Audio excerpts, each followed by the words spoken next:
ഏവർക്കും നമസ്കാരം. CBSE 10ാം class പുതിയ അധ്യയന വർഷത്തിലേക്കുള്ള ആദ്യത്തെ പാഠഭാഗമായ കഥകൾ അതിമോഹനം എന്ന പാഠഭാഗത്തിലേക്ക് ഏവർക്കും സ്വാഗതം. ഈ പാഠം തുടങ്ങുന്നത് തന്നെ വളരെ മനോഹരമായ ഒരു കാഴ്ചപ്പാടിലൂടെയാണ്. ഭാഷ പൂത്തും സംസ്കാരം തളിർത്തും. ഇന്നൊരു കഥ പറയാ, അയാൾ പറഞ്ഞു. എന്ത് കഥയാ വേണ്ടത്? കുട്ടികൾ എല്ലാവരും ഒന്നിച്ച് സംസാരിക്കാൻ തുടങ്ങി. സാർ സാർ, സുറുമയിട്ട പെൺകുട്ടി കയ്യുയർത്തി കാട്ടി. പറയൂ, രവി പറഞ്ഞു. സാർ, ആരും ചാകാത്ത കഥ. സുറുമയിട്ട പെൺകുട്ടിക്ക് ആവശ്യം ആരും ചാകാത്ത കഥ കേൾക്കാനായിരുന്നു. രവി ചിരിച്ചുപോയി. അവൾ തൊടുത്തു. എന്താ പേര്? രവി ചോദിച്ചു. കുഞ്ഞാമിന. ശരി, രവി പറഞ്ഞു. രവി കഥ പറയാനൊരുങ്ങി.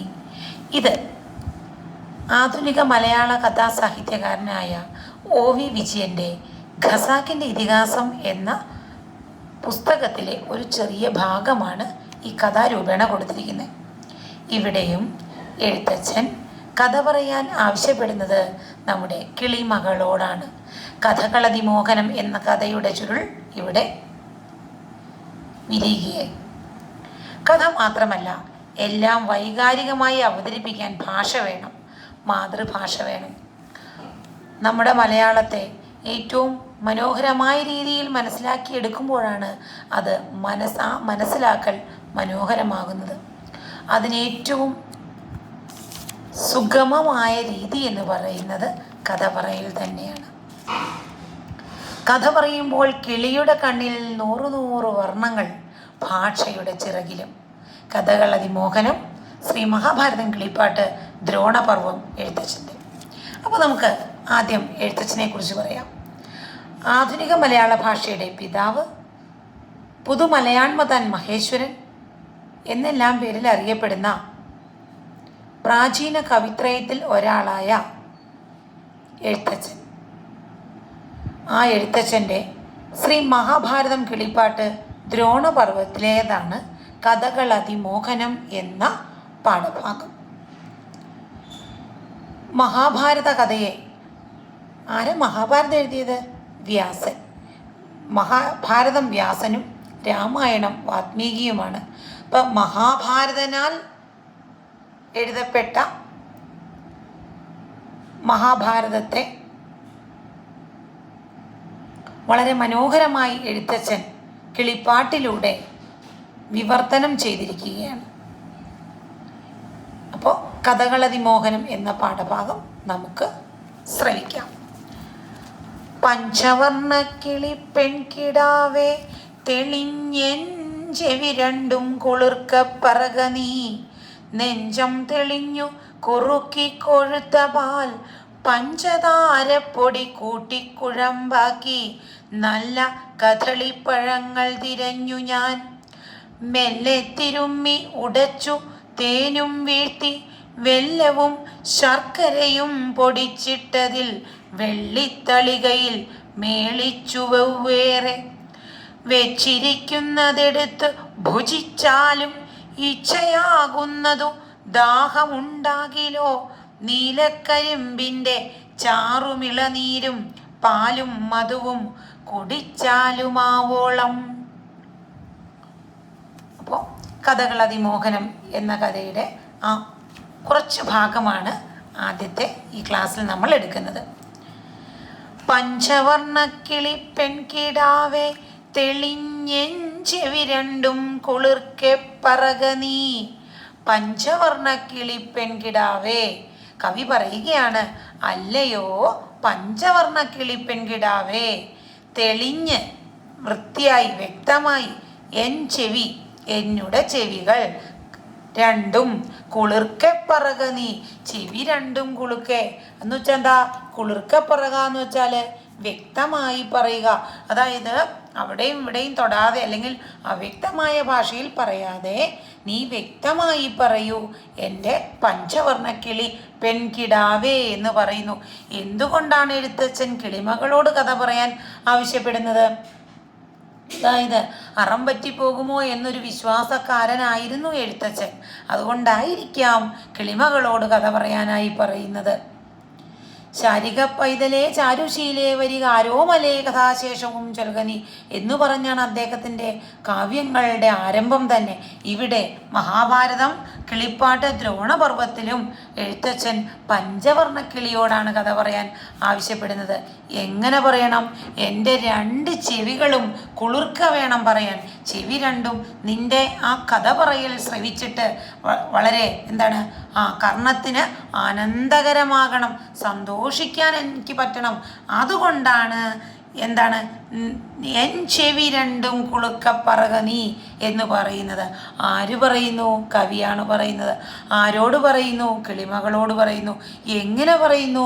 അതായത് എൻ്റെ 2 ചെവികളും വ്യക്തമായി, ചെവികൾക്കും ആനന്ദദായകരമായ രീതിയിൽ, ആനന്ദം കിട്ടുന്ന രീതിയിൽ ചെവി 2 കഥ ഇത് വ്യക്തമായി കേട്ട് എനിക്ക് ആനന്ദം കിട്ടട്ടെ, വ്യക്തമായി പറയൂ എന്നാണ് ഇവിടെ പറയുന്നത് കേട്ടോ. അടുത്തത്, ഇനി വെറുതെ കിളിമകളോട് കഥയങ്ങ് പറയാൻ പറയുവല്ല ചെയ്യുന്നത് എഴുത്തച്ഛൻ.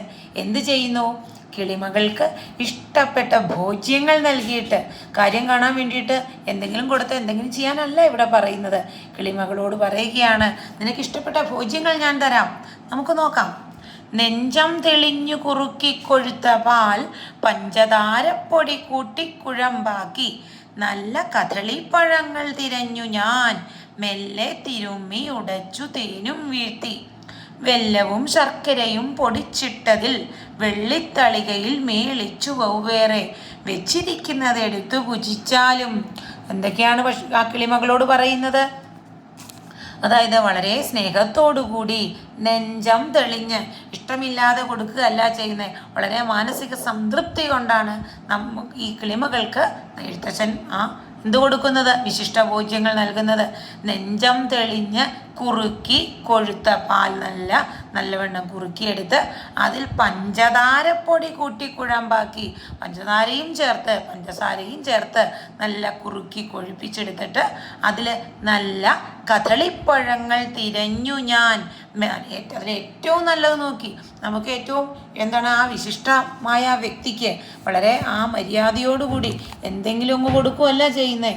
ഏറ്റവും നല്ലതിൽ നല്ലത് വെച്ച് ഏറ്റവും നല്ല കദളിപ്പഴങ്ങളെ തിരഞ്ഞെടുത്തിട്ട് അതിൽ ചേർത്ത് കദളിപ്പഴങ്ങൾ തിരഞ്ഞു ഞാൻ മെല്ലെ തിരുമി ഉടച്ച്, ഈ കദളിപ്പഴങ്ങൾ ഈ കുറുക്കി വച്ചിരിക്കുന്ന പാലിലേക്ക് പതുക്കെ മെല്ലെ പതുക്കെ ചേർത്ത് ഉടച്ച് ചേർത്തിട്ട് അതിൽ തേനും വീഴ്ത്തി കൂടുതൽ ആസ്വാദ്യകരമാക്കാൻ വേണ്ടി തേനും ഒഴിച്ച് മെല്ലെ തിരുമി എന്ത് ചെയ്തു?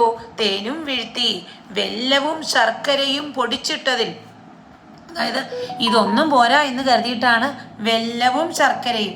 അതായത് വെല്ലവും ശർക്കരയും. ഇപ്പം ചോദിക്കും, ഈ ശർക്കര എന്ന് പറയുന്നത് വെല്ലമല്ലേ, വെല്ലം എന്ന് പറയുന്നത് ശർക്കരയല്ലേ?